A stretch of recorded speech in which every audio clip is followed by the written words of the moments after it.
السلام علیکم ورحمۃ اللہ وبرکاتہ. بھرت ہاشمی بول رہی ہوں. کیا حال ہے؟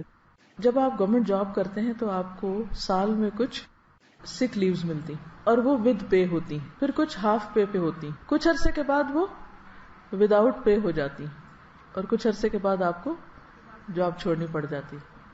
اللہ کے ہاں ایسا نہیں ہوتا. بیماری پر آپ کو ود پے لیو ملتی ہے، نماز اور کچھ نیکیوں سے جو آپ روٹین میں کر رہے ہوتے ہیں. حضرت ابو سعید خدری رضی اللہ عنہ سے مروی ہے کہ ایک آدمی نے نبی صلی اللہ علیہ وسلم سے پوچھا کہ ہمیں جو بیماریاں لگتی ہیں یہ بتائیے کہ ان پر ہمارے لیے کیا ہے. نبی صلی اللہ علیہ وسلم نے فرمایا یہ بیماریاں گناہوں کا کفارہ بن جاتی ہیں. ہم سب گناہ کرتے ہیں، بعض چیزوں کا تو ہمیں پتہ ہی نہیں کہ ہم غلط بھی کر رہے ہیں کیونکہ علم ہی نہیں ہوتا کہ یہ غلط ہے. کچھ عرصے بعد پتہ چلتا ہے تو توبہ استغفار شروع کرتے ہیں.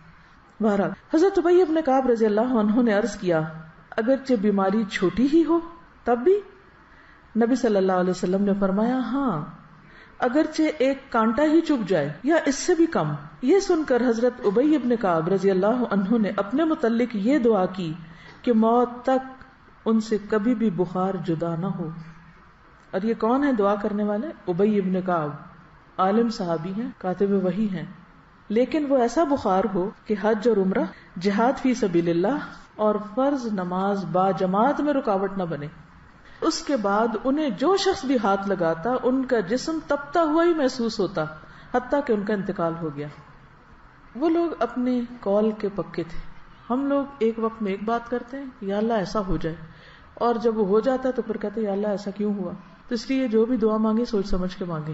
آپ سب کے لیے دعائیں اور نیک تمنائیں. السلام علیکم ورحمۃ اللہ وبرکاتہ.